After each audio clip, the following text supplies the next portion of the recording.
Great. Well, thank you all for being here. I don't know if you can see, we have all of our students here that are eager to present. It's been a long 10 weeks, a lot of work for everyone. But we thank you all for being here. We thank you who are attending virtually. We have some of our speakers who have met with you in the last few weeks, also online as well. So we appreciate you coming online to support our students as well. So I'm going to go ahead and I'd also like to thank our faculty mentors, Amy Hayes, Dr. Jerry Fudge, and Dr. Abdul Raj to kick it off. Hello, everyone. Good afternoon, and thank you for joining us for this event. We spent the last 10 weeks with 11 distinguished students, and they research very interesting problems, very relevant problems to the power electricity industry. So we have 3 groups, and each group will present their work right now. Right. So we'll start with group number 1. Here you go.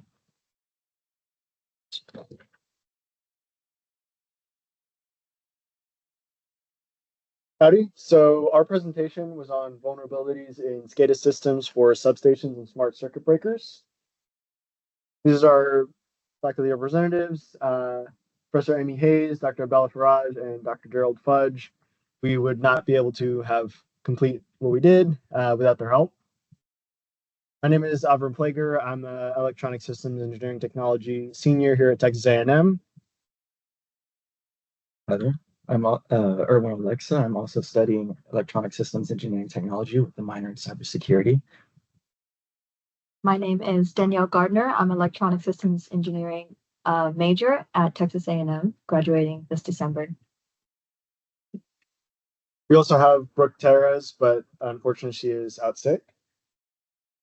So our project scope and objectives. Our objective for this project was to determine vulnerabilities in SCADA systems and the substations and smart circuit breakers.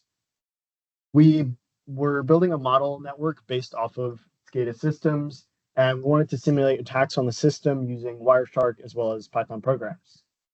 Our project scope was to deliver a research paper showing the risks present to these systems. And now going into some of our background. Our background was focused on cyber physical attacks, which are any cyber attack that happens to impact operations, damage property, or otherwise impact the physical environment of a system. Some of the prominent cyber attack types that we looked at were data injection attacks, where an attacker will inject harmful code or commands into a system. We also looked at replay attacks, where an attacker will intercept an authenticated command, modify the data or commands with their own malicious ones, and then resend it over back to the original destination. And finally, we also looked at man-in-the-middle attacks, where an attacker will position themselves between a client server or an operator and a substation, and they will intercept and modify communicated data and commands. SCADA systems, which are supervisory control and data acquisition, have the ability to read from and send instructions to sensors and actuators and other physical devices on a system. But if a vulnerability is found, an attacker can exploit this for malicious intent, and they can severely harm substations and smart circuit breakers. With technology advancing in the modern era, remote access is becoming more prevalent, and these types of risks are becoming more severe. One of the communication protocols that we looked at was Modbus TCP. It's a communication protocol that provides ease of use, and it's widely used in a lot of these industrial control automation systems. This protocol works as a primary-secondary architecture similar to client-server, used commonly, and it's used in SCADA systems, where the secondary will request data from the primary, and the primary will return that request with a response with data. However, the security concerns with Modbus TCP are due to a lack of authentication, a lack of access control mechanisms, and a lack of encryption in the protocol. This makes it prone to reconnaissance, scanning, exploitation, as well as attackers maintaining access to the system.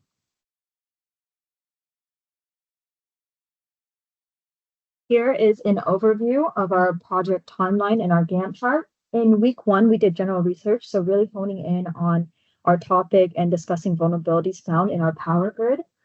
Week 2, we began setting up our SCADA system and our Raspberry Pi, which included buying our parts and looking at a network diagram. Week 3 and 4, we prepared modeling our system. Also in week 4, we began our thesis. Week 5 and 6, we continued to model our system. 6 and 7, we also began writing our Python script that will be able to still log in credentials from our SCADA system. Week 8, we completed our rough draft and our rough draft of our presentation. Week 9 was our final thesis and final presentation, and we are currently on week 10. We are presenting our findings today.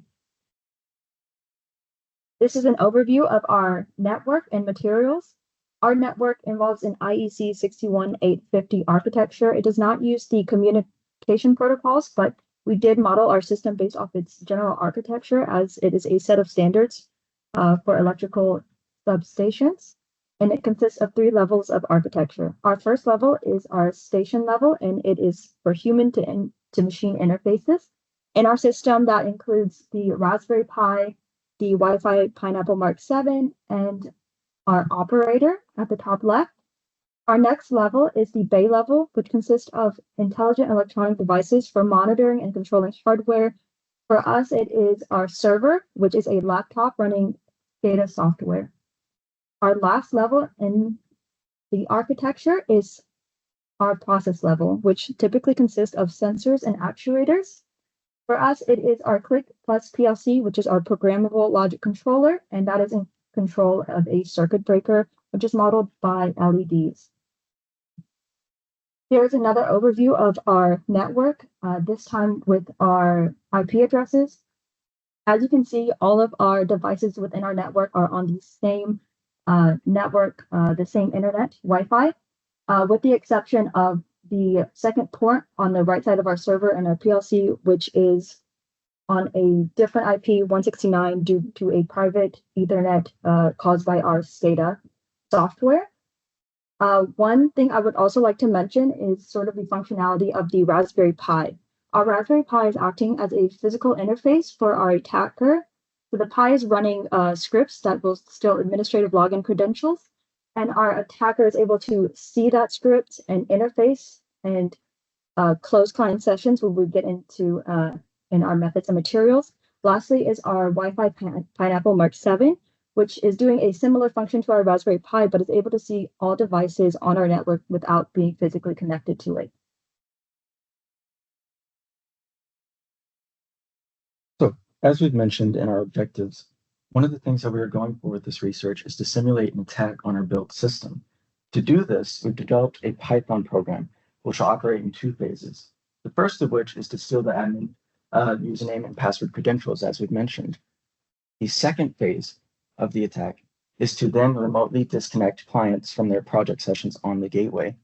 This will be done essentially by utilizing that Wi-Fi Pineapple, which is a device that can run its wireless interfaces in what's known as monitor mode. As Danielle mentioned, that essentially allows the interface to see traffic not directed specifically to it, but from any operator in the local area. After it grabs the username, password, and a third identifier known as the J session ID, it will then begin to read a list of connected operators to the gateway. After this, it will allow the threat actor to choose individual sessions or all sessions to terminate. In order to do this, the SCADA software that we're using is hosted on an HTTP server on that laptop that we mentioned in our system. Because of this, any sort of administrative actions that occur on the network are done in the form of HTTP request. And something that we found really early on in our research is that whenever an administrator attempts to log into a network, all of their username and password credentials are actually sent in plain text because they're unencrypted. And that's what you can see in this top right photo here. And in order to do other actions, they'll send a specific type of request to the gateway through the HTTP protocol. That's seen in this bottom photo, specifically highlighted in blue in the middle of this bottom photo. We can see that it's an HTTP protocol of a delete request, and this is an administrator terminating a specific client from the gateway. In order to better understand what's really happening in our gateway and the inner workings of it, we used a web analysis application tool known as Burp Suite This allowed us to create a sitemap, which is what you're seeing on the right side. And our most relevant finding from this is if you follow this file path from data, perspective, to status, there are these two folders here. There's a session singular and sessions plural. The session singular folder is what's being used by the gateway to track client sessions that are terminated. So if an administrator wants to terminate a client operator session, they will send an HTTP delete request to that folder pathway. The sessions plural folder holds a script, which is denoted by this icon with the S right here. What this script does is it reads all of the currently connected operators and their devices or information about their devices, and it prints it for you in a JSON or a JSON file. So we're going to be utilizing this information in order to carry out our attack. Given all this, we were able to develop a Python program which will automate this. And first, it will begin by running a packet capture with a library known as PyShark. PyShark is simply a Python tool to utilize Wireshark functions in order to listen in on a network and capture and display data. Once it detects a login attempt from an administrator or a potential administrator, it then checks to see if the login attempt is successful. If it's successful, it will log the username, password, JSession ID, and the IP address of that administrator to see where it's coming from. The the session script holding in the sessions plural folder that we saw earlier can only be accessed by administrative accounts.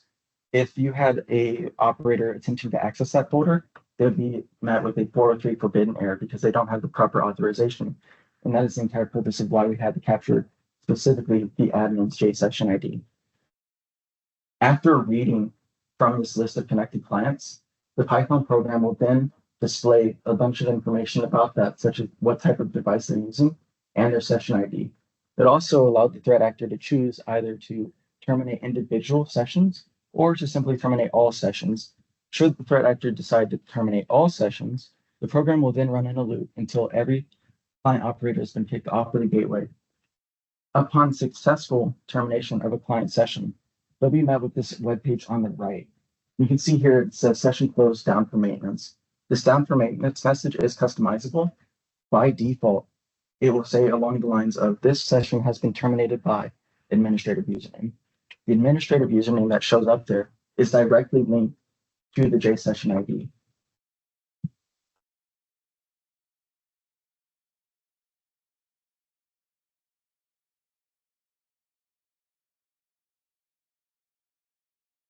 So before I hand it off again, future research going into that we found pretty late in the timeline of our project is that as a bit of a stage zero, in order to properly see all of the network traffic, the Wi-Fi pineapple that gets all of the network traffic has to first decrypt the IEEE 802.11 radio packets. This is simply a standard for Wi-Fi communications.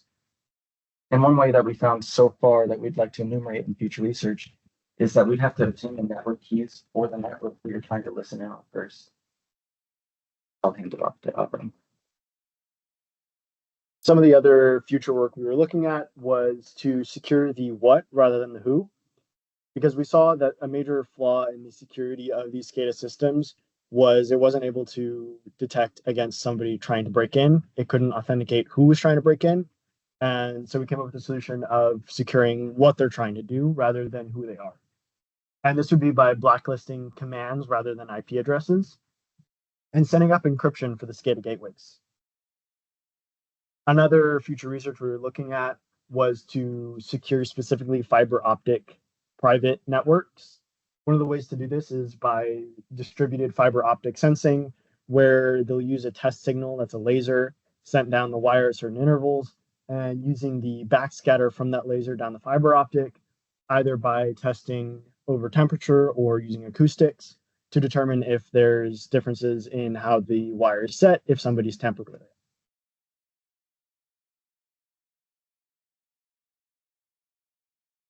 So in conclusion, from our research, we found that cyber physical attacks are becoming more common, and it's important that we implement safeguards to mitigate the damages caused by these attacks to the power grid. Over the course of the 10 weeks, we we're able to develop a SCADA system that determine the points of vulnerabilities, including a writing Python program that could still administrative logins and close client sessions through the SCADA gateway. As stated previously, in continuation with finding future research and securing the wireless side of SCADA systems, we also look forward to research securing the fiber optics part of the systems as well. Here is a list of our citations. And are there any questions?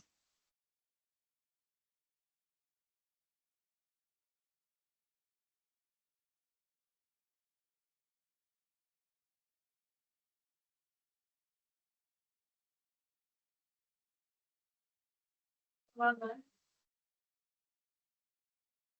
All right, thank you very much. Good job.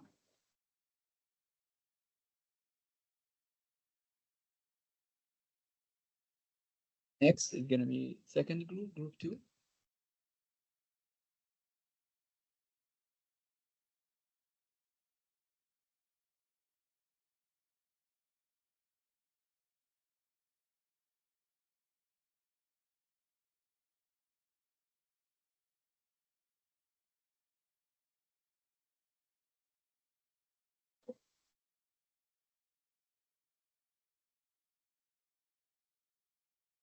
Howdy, my name is Josué Loya, and today my team and I will present to you our research and experiments conducted throughout this internship here at RELIS. This program's main research topic was current state of cybersecurity in the power grid, and our team's specific topic of choice was utilizing blockchain and securing the advanced metering infrastructure of smart grid. Our team consisted of 4 members, me being Josué Loya, an electrical engineering major here at RELIS. I'll now let my other teammates introduce themselves. Howdy, my name is Addison Galt. I'm an electronic systems engineer at Texas A&M with a minor in cybersecurity. Good afternoon, I'm Travis Weber. I'm studying computer science here at RELIS with Texas A&M Commerce. Hello, my name is Octavian Johnson. I'm a senior electrical engineer at Texas A&M Texarkana here at RELIS. Go Eagles. Here are our faculty members who have already been mentioned, but it goes without saying that without their expertise and guidance, this internship would not have been as enjoyable or as easy as it has been. Here's an outline of the content of our presentation, with firstly being background of the AMI and the smart grid/power grid. The AMI is an advanced metering infrastructure, or AMI, is a network of devices and communication systems within an area with the sole purpose of delivering power consumption data back to the power companies so that they may put it to use. One of the first devices that comes to mind when talking about AMI is the smart meter, a small device connected to most houses or businesses that record and measure power consumption data from that building. It'll then be sent off to the data concentrator, which is the intermediate device that collects many smart meters data to aggregate it so that then it can be sent off to the power company or the meter data management system, MDMS. The communication networks between all these points and levels vary, but are categorized into 2 categories, wired and wireless. The AM architecture is split into 3 groups. The home area network, which is where the smart meter lives in, and is where communication networks such as Zigbee, Bluetooth, and Wi-Fi are used. The next tier is the neighborhood area network, or NAN, and it's where the data concentrator lives, and communication networks such as PLCs, optical fibers, and cellular networks are used. The last tier is the home area network, where the meter data management system lives and the power company. And here, wired communication systems are primarily used due to security and because of faster data transfer rate. Smart grid has many vulnerabilities from cyber attacks, here including man-in-the-middle attacks, denial of service attacks, replay and time delay attacks, and false data injection. Attacks on cyber grids have already been recorded to have occurred, with one notable example being the Ukraine power grid attack in December 2015, where 30 substations were taken out by remote cyber intrusions. and which resulted in 230,000 homes being taken offline. Another example, not of an attack, but rather a looming threat, is the group known as Volt Typhoon. This cyber attacking group is primarily focusing on espionage and intelligence gathering through vulnerable systems such as routers, cameras, and smart devices such as Alexa. They have been mentioned in many national and international reports from organizations such as Five Eyes and our very own CISA, where they stress that this group has now been targeting power grid infrastructures and water communication infrastructures and communication networks. They also stress the threat that this group poses to our society as a whole. With that out of the way, I will now pass things off to Addison.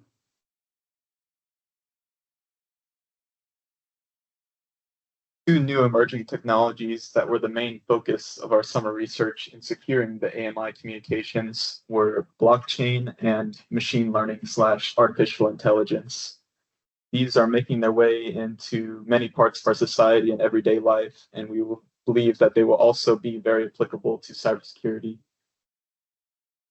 The battlefield of cyber war is constantly changing. We believe that if businesses and governments do not implement these new technologies, attackers will take advantage of the vulnerabilities created by them. The main research question that we hope to answer was if blockchain can secure two aspects of AMI communications. That would first be confidentiality. We want to make sure that all private communications stay private by adding another layer of security and ensuring that only authorized parties are able to access the information. The second one is data integrity, making sure that all data is only received from the power meters and that no data is altered along the way, creating a tamper-proof record of all energy consumption. The supplemental research question that we had was which attacks are most detrimental to AMI communications and how they work in the context of them. For DOS / DDoS attacks are denial of service attacks, and in usual Wi-Fi and internet networks, this involves sending large pings of noise to interrupt communications. Since our communications are over radio waves, this involves more of a radio jamming technique to where just sending a bunch of noise into the air to completely interrupt and block communications. But this does not necessarily mean that information is compromised. The two more detrimental attacks would be man in the middle and false data injection, because they imply that the data has been compromised. In terms of man in the middle, this would be a customer altering their meter data to pay less for electricity, or an attacker that is spying on electricity usage in order to plan an attack on a business or home. For false data injection, attackers on a larger scale could send incorrect load readings, which could lead to a cascading effect of frequency oscillation across the entire grid, leading to blackouts or brownouts. Attackers could also have access to remote shutoff switches in the power meters themselves and could take down critical infrastructure in this way. I'm going to hand it off to Travis, and he's going to talk about the simulation software that we use to test these attacks.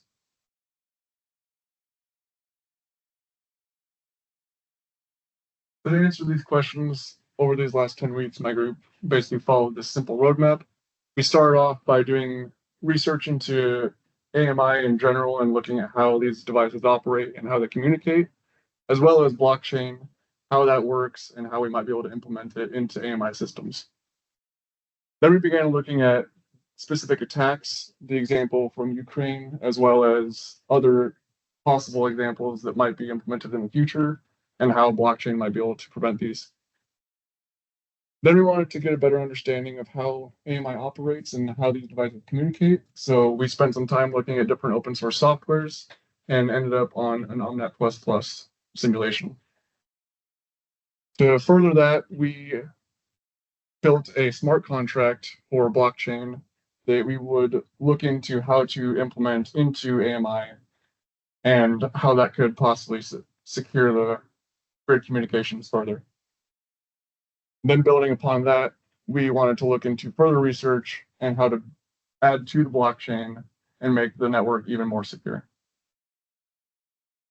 So OmNet++ is an open source simulation software that basically modules are built to simulate whether it's network nodes or application devices. So our simulation consisted of 10 sensor nodes that ran at 915 megahertz operating with the IEEE 802.15.4 standard. We chose this standard because it is mainly used for devices that utilize low data rates and low power consumption. So it is pretty much perfect for smart meters. Our base case had these smart meters sending their data to a data concentrator, which was hardwired through an Ethernet connection to an MDMS server node. This traffic consisted of 100 byte UDP packets that were sent at 15-second intervals over the course of 1,440 seconds in simulation time to simulate any given typical reading day. Our second configuration included a threat node that would send frequent and large pings to the data collector to try and overflow its processes and prevent that smart meter data from being transmitted. With our base case, we found that all 960 packets were received by the MDMS because there was no direct interference. However, with the threat configuration, this single threat node was able to almost entirely shut down the data collector, so only about 1/3 or 344 of these packets were actually received by the MDMS. With our small network of only 10 smart meters and only one data collector and only functioning at 1/3 functionality, it's already shown to be detrimental. However, when this is upgraded to a real life scenario of possibly thousands of smart meters, the interruption of data being transferred can create those frequency oscillations that Addison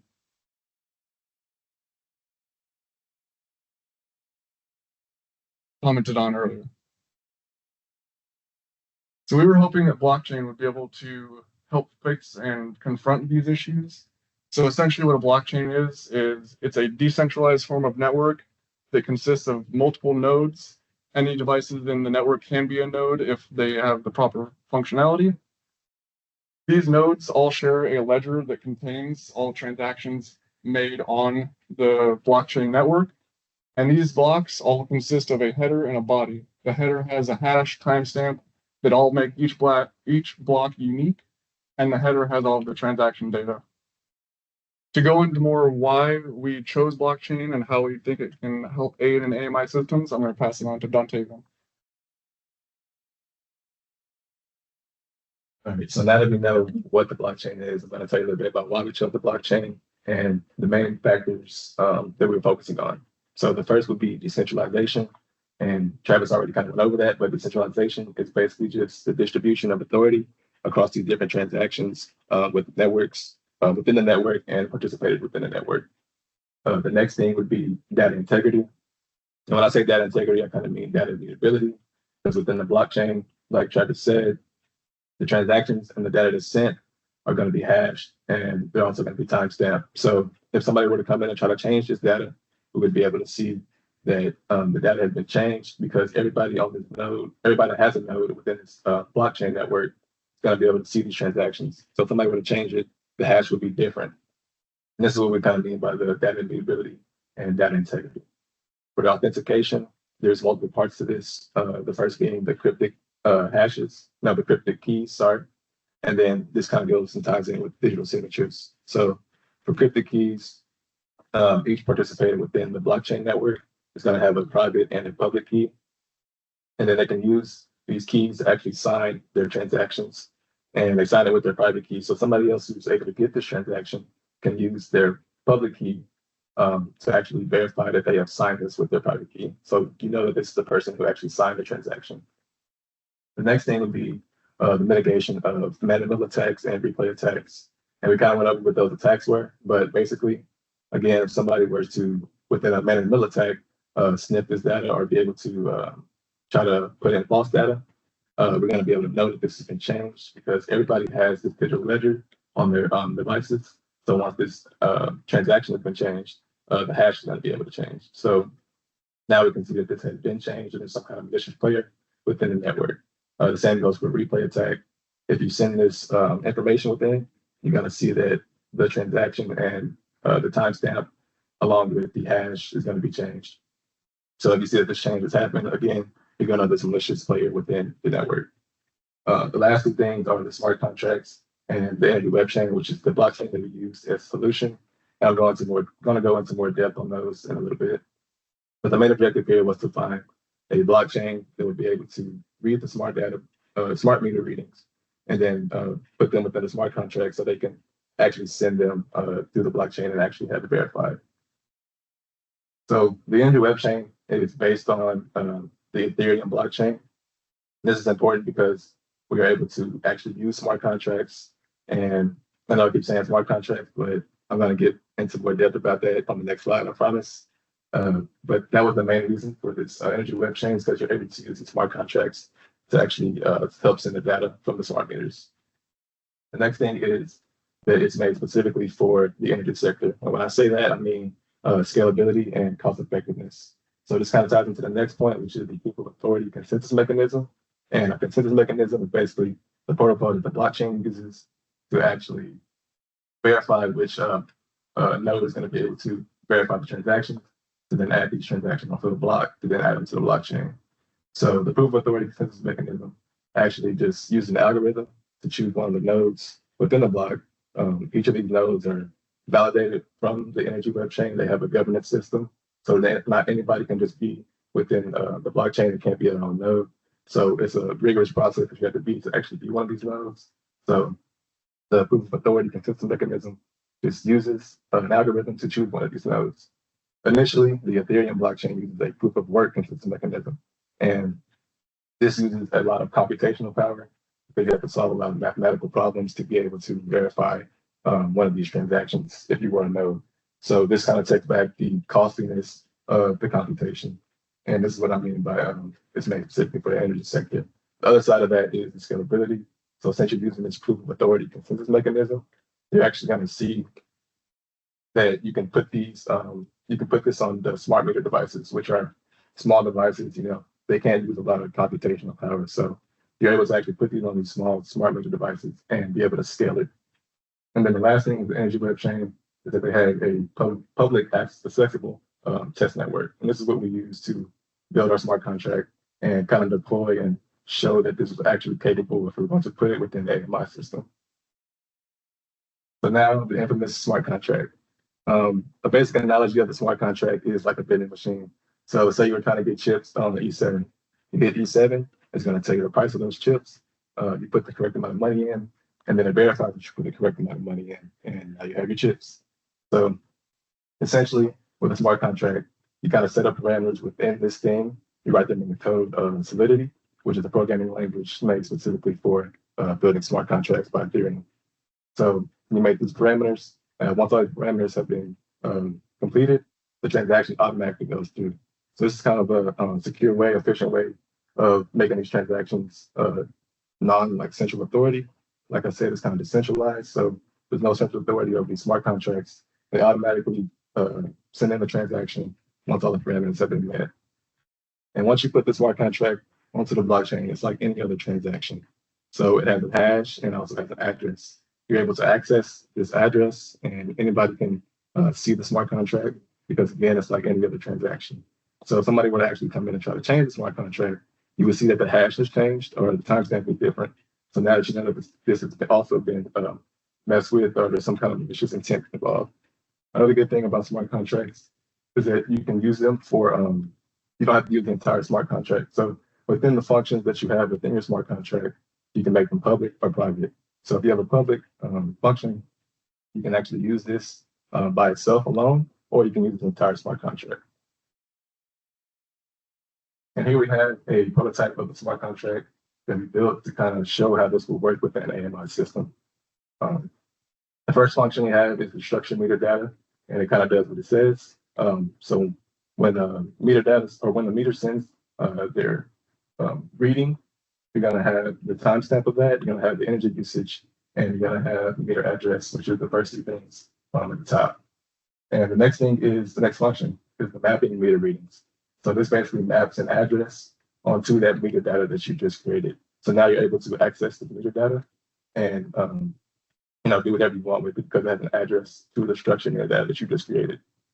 The next function we have is event meter reading added. This has two different parts to it. There's an event and there's also an emit. So the event, you basically kind of set up the parameters that you want within it. So you have timestamp, energy usage, meter data, and then we have another function within it called the add meter reading, which does exactly what it says, adds the meter reading to the event. So once all these parameters have been met within this event, you have the emit at the end, and once it gets to that emit, it kind of gives you a confirmation that you have actually received all of these things. So it's kind of like a smart contract within a smart contract.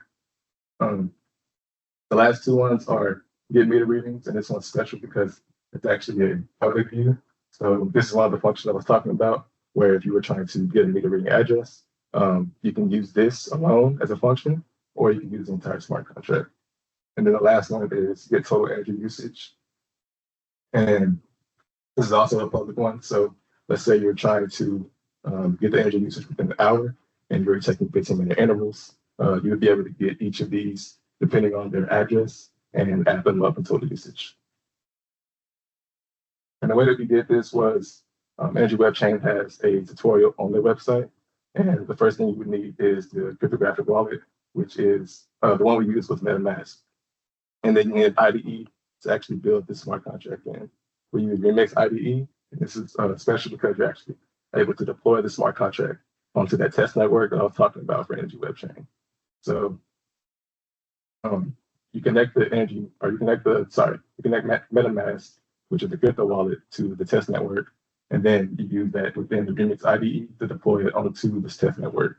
Once it was deployed, we're able to see the address of it and then the hash within it. So it's on the blockchain. So now we needed a way to actually be able to verify that it works the way that we want it to work. And within the Remix IDE, you can actually see that you can hard code in the 25. So we hard code in 25 for our energy usage and deployed that onto the blockchain using the exact same way with the MetaMask wallet. And you can see here that the transaction has been complete. You can see the transaction hash, the block hash, and the block number. And then the G-code input, which was 25, which we hard coded in.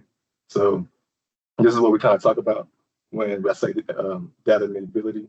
So if somebody were to send something like this in, you're gonna have the transaction hash, you're gonna have the block hash and the block number. So if somebody were to actually change this data, that would change everything within that. So if the transaction has already been sent through and somebody's trying to change this data, you're not gonna be able to change it. Well, you'll be able to change it, but we're gonna know that you changed it because everybody has a copy of this. So essentially each node has a copy of this. We have something to compare it to. And if this is messed up and different from everybody else's, we're not gonna allow it to be validated. So now I'm gonna give it on to Addison to talk about the future work and how we can build on top of this.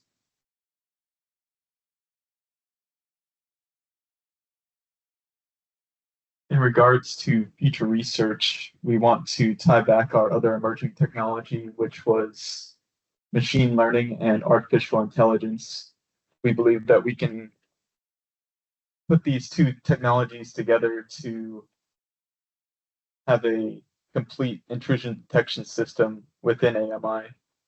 The machine learning could study normal electricity usage and normal blocks within our chain, and is able to detect anomalies and threats that are coming in. We want to use AI as a manager of the blockchain, but also as a way to mitigate attacks such as DOS attacks. The AI could detect when the airwaves are being completely shut off and flooded with noise and redirect all communications to a new set of frequencies in order to ensure continual data transfer to the utility. With the synergy of these two technologies, we would have confidentiality, integrity, and availability of AMI at all times through our network-based intrusion detection system.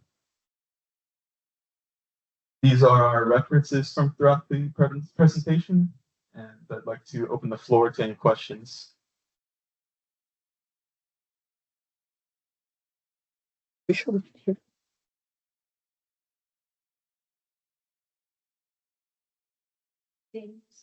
These in like water, or what other systems might we use these in?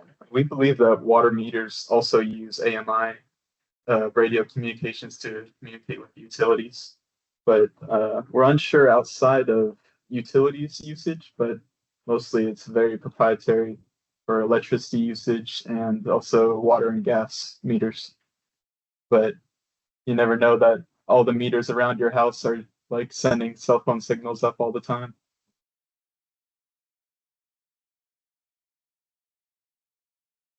Smart contracts, I'm not a cyber person, so this isn't the first time I'm really hearing about those. Where else are smart contracts applied? Can you repeat the question? Repeat the question.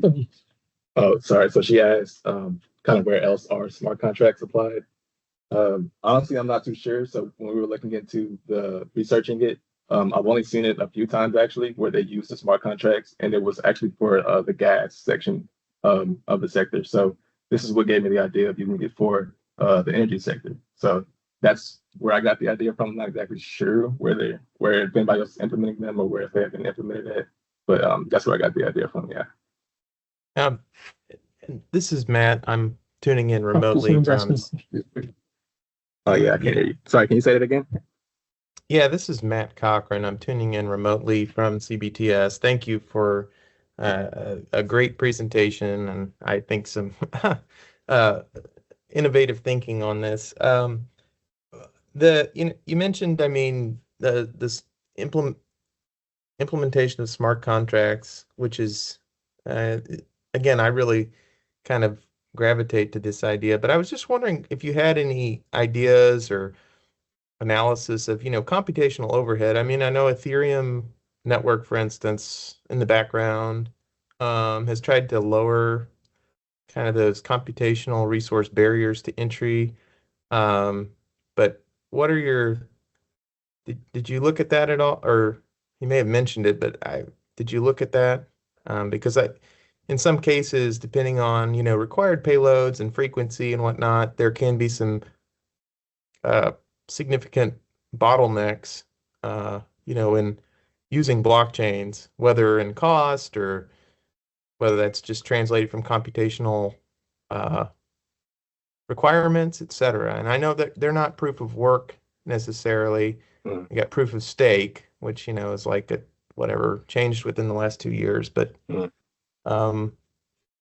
just wondered if you had looked at that when you're considering, such an implementation at whatever scale for a utility or utilities. All right. So the question that I'm sort of understanding what you asked was kind of looking at the computational power and how it's used within the blockchain and how that kind of implements into the blockchain, or how it implements into the AMI system or any kind of utility sector. And to answer your question, the main thing that we looked at is the consensus mechanism, like you were saying. I know that the proof of work is something that uses a lot of computational power, and that's why I kind of gravitated towards this energy webchain solution, is because you use that proof of authority consensus mechanism. Outside of that, I'm not too sure about anything else, but that proof of authority consensus mechanism is what sold me, because the way that they use it is not a lot of computational power, and it's going to be easier to validate or choose one of these nodes to be able to validate the transactions that have been going through. Did that kind of answer your question at all? Yeah, I think it did. I mean, again, I'm applauding you for what you've looked at in this relatively short project period or period of performance over the summer. At the center, we've had some ongoing work in some of these areas and looking, you can look at W3C standards for verified credentialing and DID management, which you may have already looked at, but those are some, evolving standards areas that can be applied to some of these scenarios you're speaking to. And we've also had, just in our own trials, realized, a real need to minimize which in this application is probably more possible for, certain annotations or change logs being noted in a blockchain, but minimize what goes into a blockchain for the sake of efficiencies, because they're not super efficient, at least not in our experience. They're not necessarily elegant, they're not going to take the place of regular relational, databases and other forms of security for certain types of data and payloads. But in this case, if you're keeping it pretty lightweight, it sounds even more plausible. So again, just a quick take, but thank you. Yes, sir. Yeah, so the energy web chain, when we looked into it, there were more things. I know you mentioned the DID.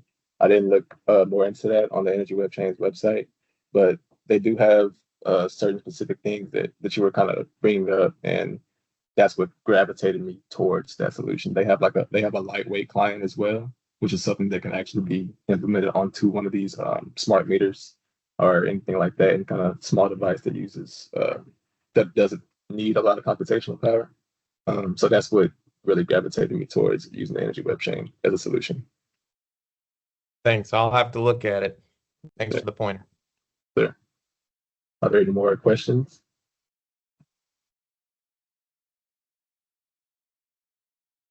All right, great. Thank you, guys. Wonderful work. Thank you. Thank you.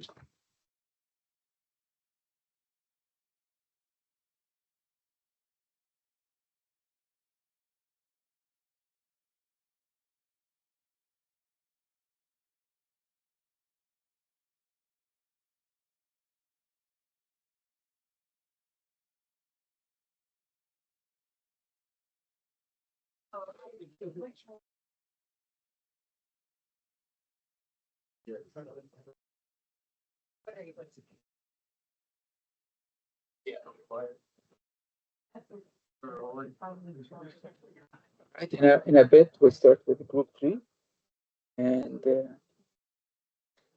just can step in whenever you're ready.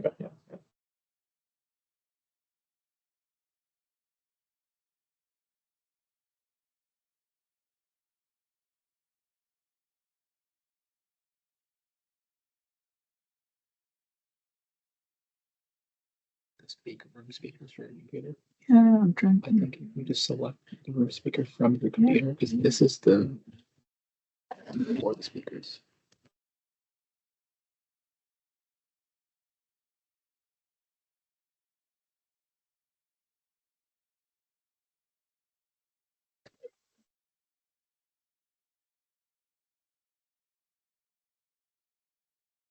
Not sure which one of those it would be. You might have to do it within Teams. You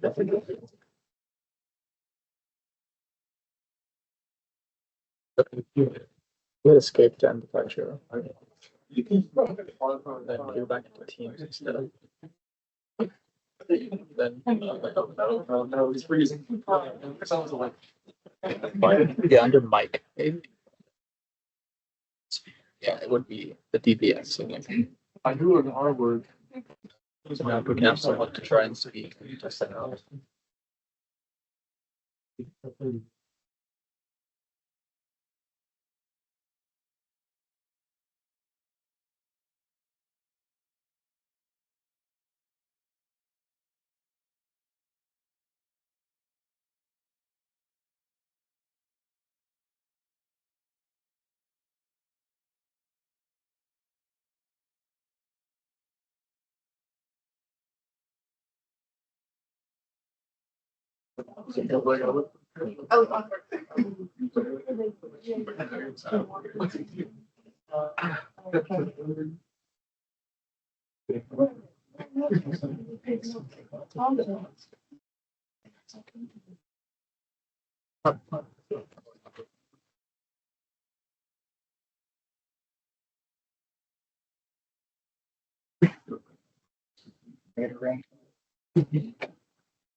Thank you.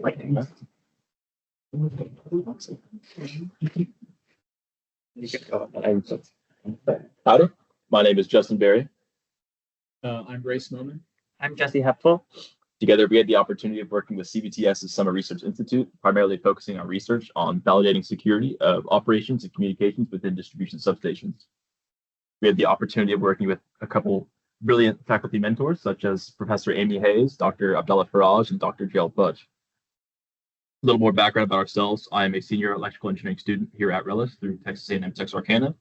Both Race and Jesse are electronic systems and engineering technology majors over at A&M's main campus. During this presentation, we'll give you the outline and the fundamentals of our research. We'll then walk you through our test bed, give you a step-by-step through our penetration testing, and then discuss our results at the end. So to give the general overview of what we were researching this summer, we primarily started with the electrical grid and more specifically substations. So we considered three different types of substation: generation, transmission, and distribution. Generation substations are your power plants, any sort of facility that converts a mechanical energy to electrical energy. Our transmission substations step up this voltage, transmit it over a long distance, then to be received by the distribution substations and step down to a safe level for the end users. For our research, we primarily focus on the distribution substations. And why, you may ask? Since they are the direct link to the end users, there's typically a lot of these facilities scattered throughout the electrical grid. This results in the design typically made to operate as an unmanned facility. This poses both physical and cybersecurity risks. The physical risk being any sort of destruction and causing the facility not being able to operate as intended. And the cybersecurity risks, as direct access to these control systems, there's potential for lateral movement and moving elsewhere throughout the network. In order for once we understand that these control systems are in these distribution substations, we understand that we need to know more about these control systems. And specifically, they are supervisory control and data acquisition systems. If you look at our Purdue model, or this section of the Purdue model, our lowest level is the equipment, which has everything from our actuators, our sensors, and our automated devices.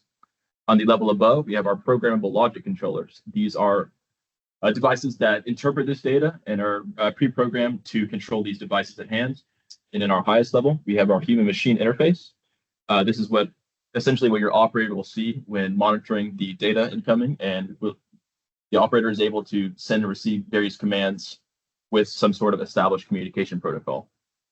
Now, during our research, we found that Modbus and DMP3 were primarily used in this industry application. Modbus specifically is a very versatile communication protocol with lots of various applications outside this industry, whereas DMP3 is specifically used for long distance communication due to its high efficiency. This high efficiency lies in the lack of encryption within the protocol.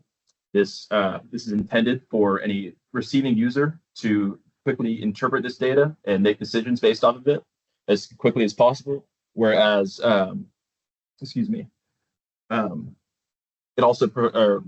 also a direct cybersecurity risk with the lack of encryption for anyone that is able to monitor this traffic, knows exactly what is being sent and received within these packets. Once we had the overall framework of what we needed to design, we created our substation. So we created two different substations, each represented by a single bus distribution substation with a single source subtransmission line. Now, if you look at our diagram, we have some sort of incoming AC source from generation or transmission, which is then evaluated by a voltage current sensor. There are two cases, stable and unstable. Unstable being too high or too low. This will then trigger the primary switch, allowing no more flow of power throughout the rest of the system. Assuming that we have a stable condition, it is then stepped down by the transformer, reevaluated with the same criteria. Assuming it is stable once again, it then flows to the rest of the end users. For our design, we implemented a battery. So if there's more available current than requested, the excess power is then relocated to the battery. And in the opposite case, that there is not enough power to supply to the end users, the battery will do its best job to fulfill the remaining power to the end users.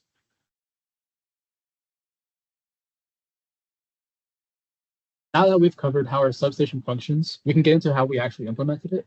So first, getting into our hardware, we use Raspberry Pis as a sort of filler device, acting as our voltage sensors, our PLC, and our control center. We also use basic circuit components like LEDs, and these were used to show the status of various devices within our substation. We also had a Click Plus PLC and a Cisco network switch. Getting into the software, because we had created two different substations, we had one substation running on a Windows 10 virtual machine and the other one running on a Windows XP virtual machine. We also used a program called Ignition, which was used to host our main SCADA software, and we also used Ignition to create the HMI for our substations.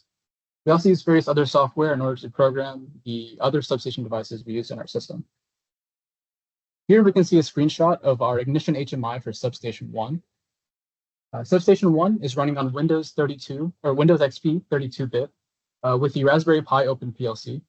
Substation 2 is running on Windows 10 version 1709 with the Physical Click Plus PLC.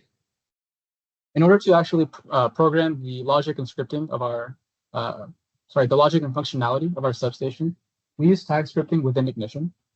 We can see here in the image that we're able to monitor various parts of the substation, including the status of the breakers and the current in the feeders. Along the bottom, we can see that we also have control over parts of the substation. For example, we're able to flip the primary switch manually, as well as manually trigger any of the breakers. In this particular instance, we have manually triggered breaker A, and this is also reflected in the breaker status indicator above.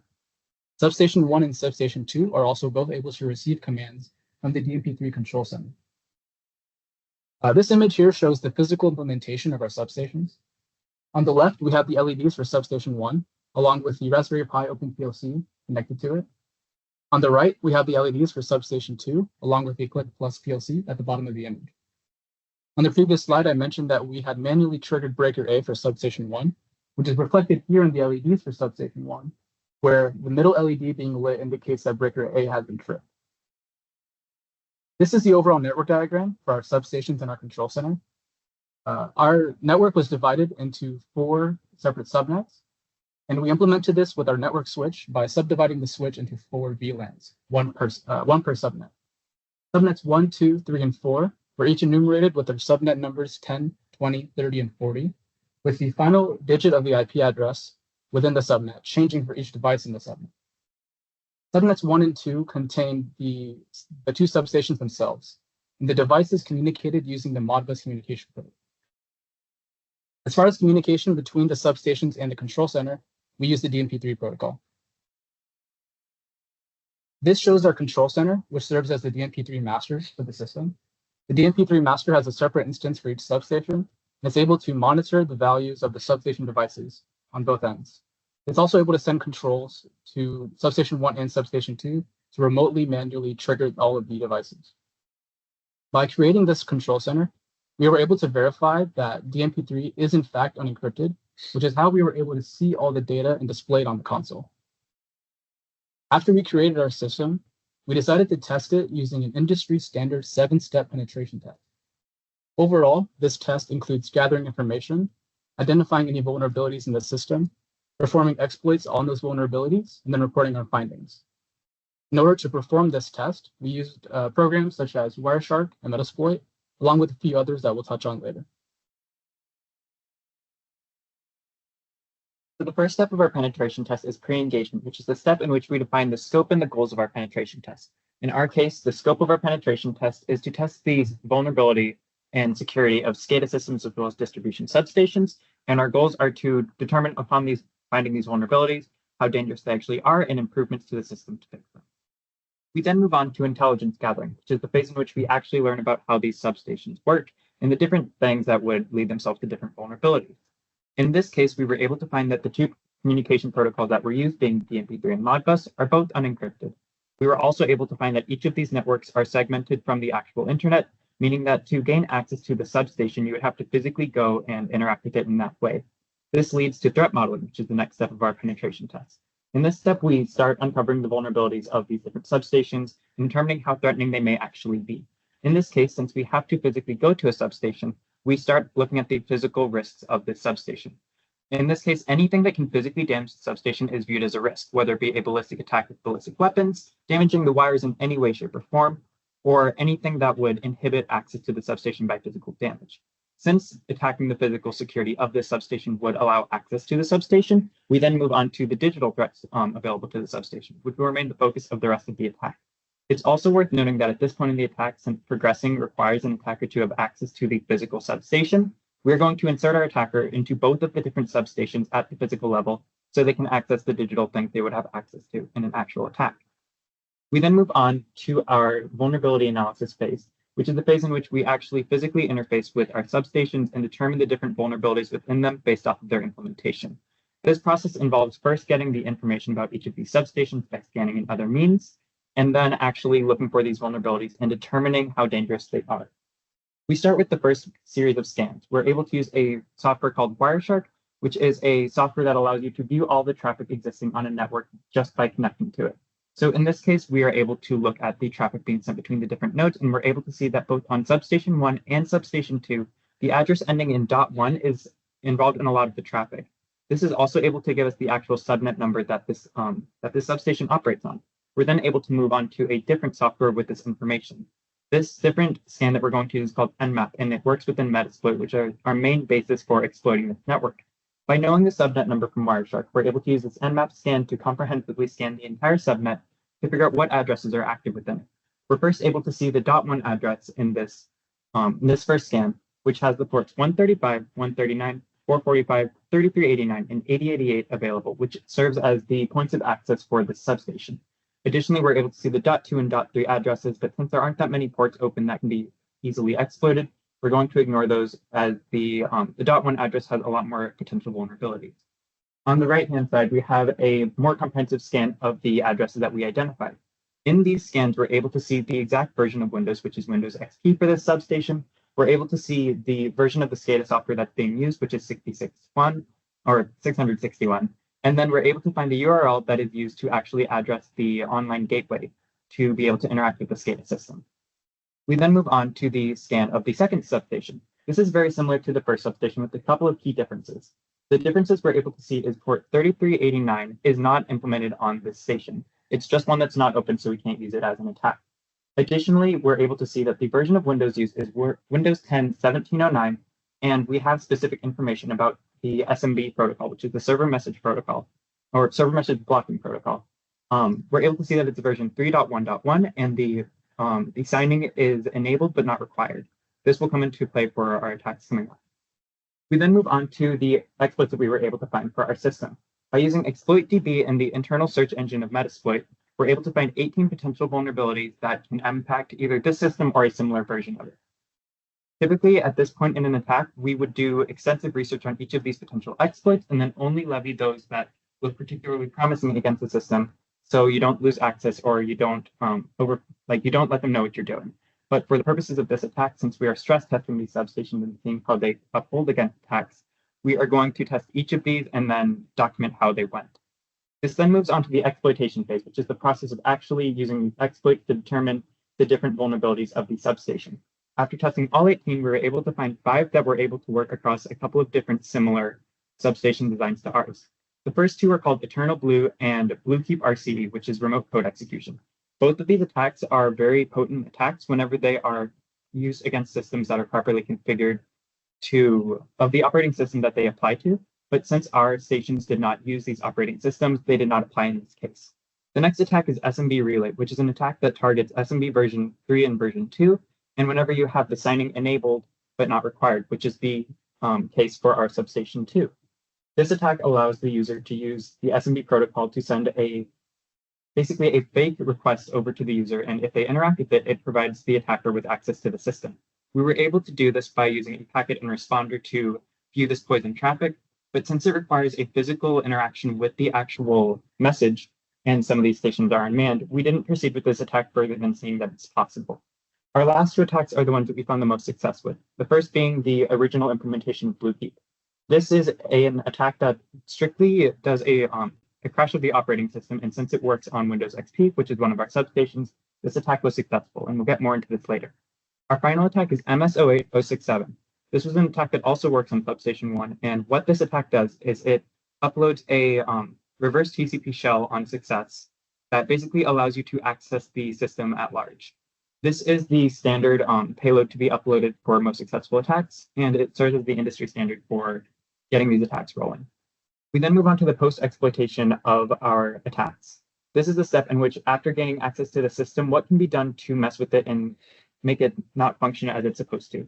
So this step involves gathering more information now that we have more dedicated access to the substation, as well as we have 6 separate attacks that we identified as being potent against the system, and then we were able to combine them into 2 combination attacks that we will mention at the end. We first start with the process of information gathering about this specific substation. Within the substation, there are multiple commands we can use to learn more about the substation, but first we need to have administrative privileges. We're able to do this with the get system command. This allows you to elevate your privileges up to an administrative level so you have access to everything. Then you're able to use any of the other commands listed to gain more information about how the network interacts with each other and what traffic is being sent at an interior level. At this point, the screenshot that I showed is the netset command, which proved to be the most helpful for our cases. It showed the different IPs of the different connections, which port was being used, and the different, any specific information that we would need about these different communications. By having this information, we're able to establish persistence and pivoting. What persistence is the ability to create a backdoor within the network to provide access back to it if there is either a reboot or anything that rebuts your access to it.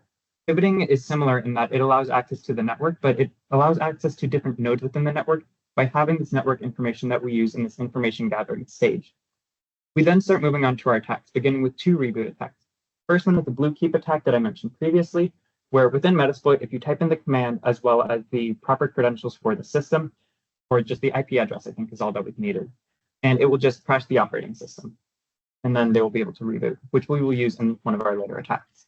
We then also have the ability to remotely reboot and shut down the system by typing it into the interpreter reverse shell, as it's called, and that will also cause a remote reboot or shutdown. We then move on to our 2 code upload attacks. These were the ability to upload a script onto the program, remotely execute it, and then it would have some impact on the system. Our first was our infinite reboot attack, which is an attack that we made based off of a script that we put in the startup folder on Windows, where once Windows started up, the first thing it would do is reboot. So it would be in the cycle of infinitely rebooting, not being able to do anything. The other attack that we were able to do is similar to this in that after a reboot, it would not be able to do anything else. By uploading a script onto the operating system that deletes parts of the System32 operating system, and then rebooting the system, we reach this result at the bottom on trying to start the system. It says that we don't have the proper files to continue onward, and both of these attacks would require a system operator or someone in IT to come restart the, upload a new operating system to get things back up and running. We then move on to 3 miscellaneous attacks that can be combined to progress to some other outcome that can be useful for an attack. The first being a key scan attack. For the key scan attack, what you do is you configure this within Meterpreter and launch it, which begins listening for keystrokes on the system that are then recorded and sent back to you. This can be used to gather any configurations or credentials or just any confidential files that require typing into the keyboard on the system. Next, we have the ability to search for a specific file within the actual system. In this screenshot, we searched for .exe files, which showed us ignition files, which allowed us to find the ignition folder. Once we found this folder, we will be able to use either the rm or rmdir for remove file and remove directory commands, which would allow you to delete either the SCADA software or anything else you want to delete on the system. The last command that we're able to use is the ipconfig command. By opening a command shell within the operating system, we're able to change the IP of the system, not allowing the traffic to progress to that node. We can then combine these into 2 separate attacks, being the denial of service attack and the man-in-the-middle attack. The denial of service attack first starts by establishing persistence on the system, allowing you to gain access in the case of any reboot. Then you download the ignition configuration files for later use, and then you reboot their system, using any of the reboot methods that we mentioned.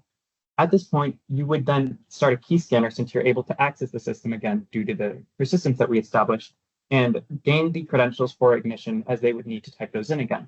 At this point, you can upload your delete system 32 or your infinite reboot attack and completely deny access to their system while you have all the credentials and the ability to access that system. The other attack that we're able to execute is the man-in-the-middle attack, which starts in a similar way. What you do for this attack is you establish persistence for the case of rebooting on, download their ignition credentials, and then reboot their system. At this point, what you do is you would change their IP, and then you would you need to do the key scan again to make sure you have their credentials, and then you reboot their system one more time.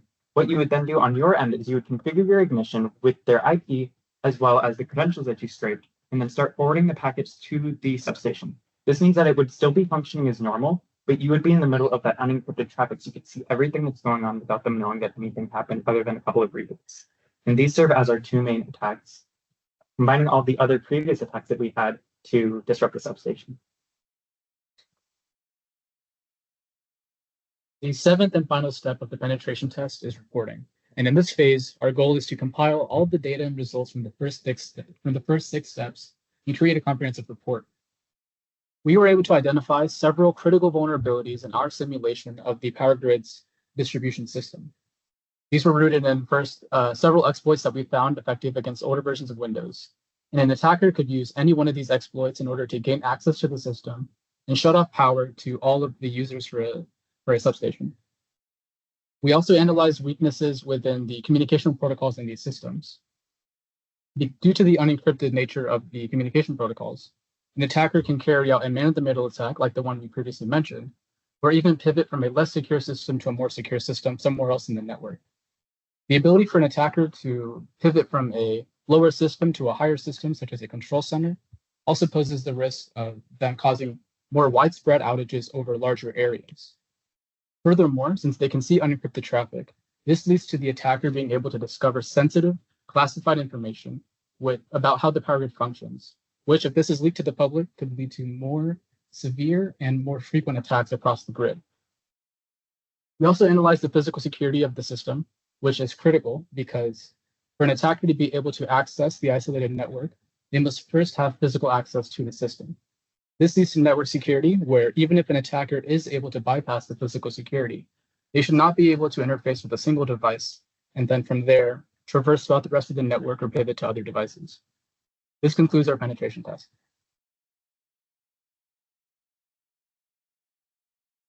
So to summarize what we've done during our research process, we created a testbed model, which consisted of two different substations with different implementations.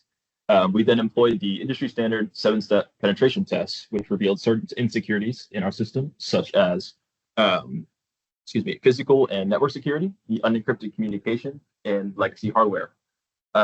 We proposed different solutions to address these insecurities, such as reinforcing these physical security at these facilities. Limiting any sort of physical access would prevent any intrusion to the control systems within these distribution substations.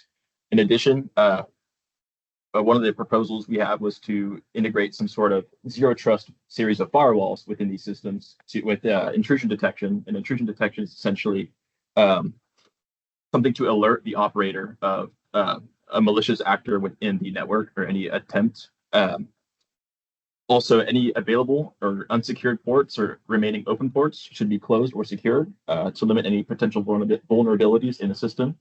And lastly, to stress the updating of legacy systems. Any sort of legacy systems, such as operating system or older operating systems, they are a major threat because any previously successful attacks with these operating systems or older software, outdated software, these attacks can be recreated seamlessly because of the lack of updates in the software and operating systems. So any previously successful attack will then be applicable here on out. So the importance of updating these systems are of utmost importance. These are our citations and references, and I would like to open the floor to any questions.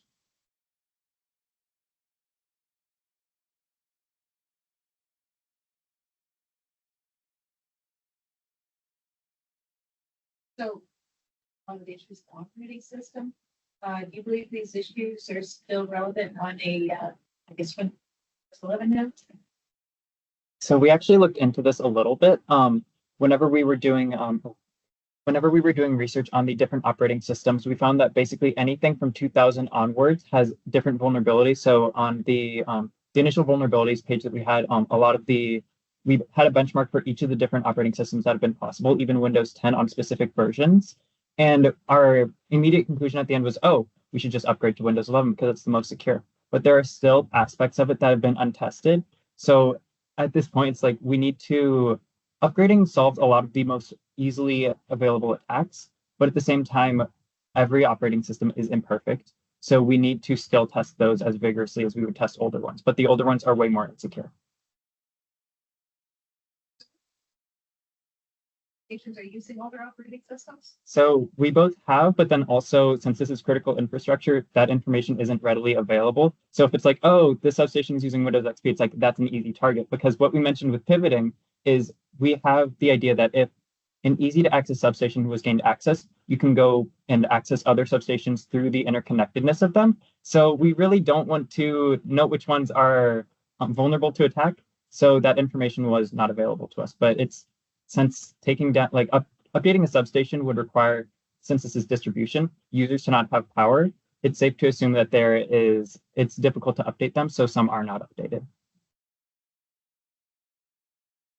Yeah, a little bit, yeah. Kind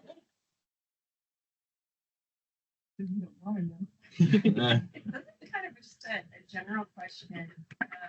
I know you guys all spent the first week trying to figure out what your projects were going to be. How did you go about, and how did you take what you all ended up doing?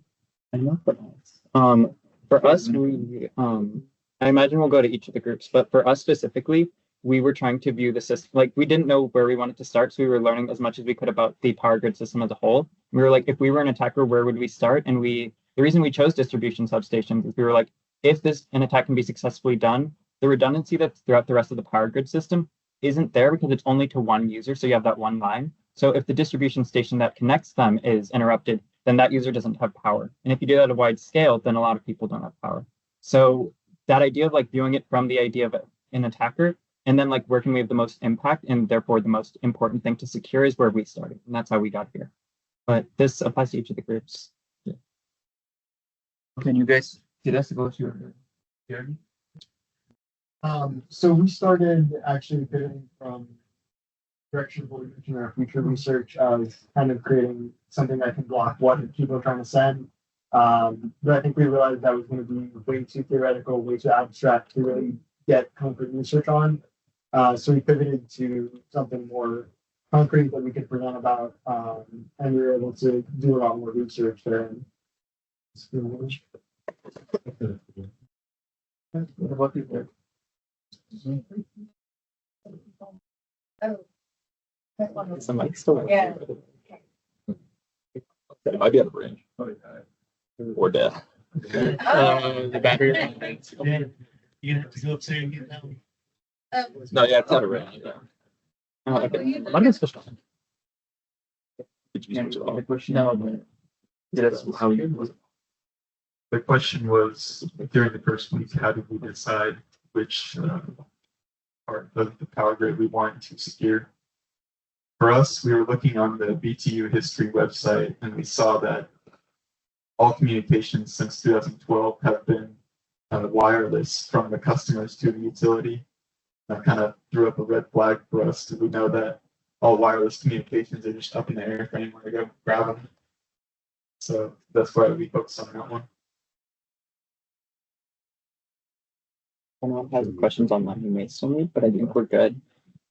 I think you guys. Yeah. Anybody have questions for us?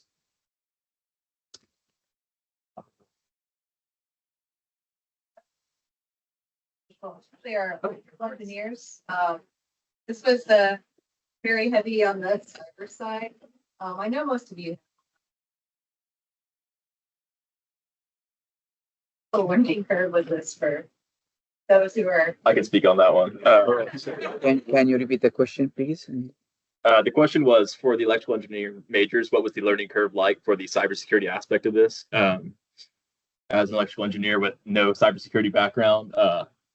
These guys did a great job of catching me up to speed, but a lot of the implementations or a lot of the, I guess, ways to approach the problem were very similar, but the actual integration of cybersecurity into the physical substation that we made was it was a lot to take in, but given the time frame, I think we did a good job of being able to wrap it all up and integrate both sides to have the electrical engineering majors with the cybersecurity majors come up with certain solutions and stuff like that. But yeah.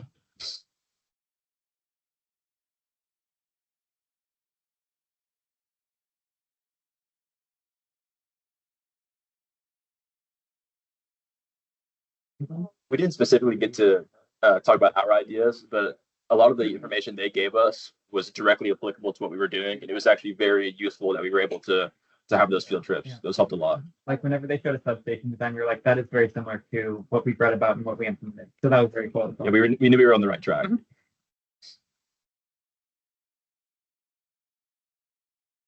Thank you all for this is very complex area. Again, I think there's maybe a few experts online on the cyber sector. Oh. Yeah. Cyber or what?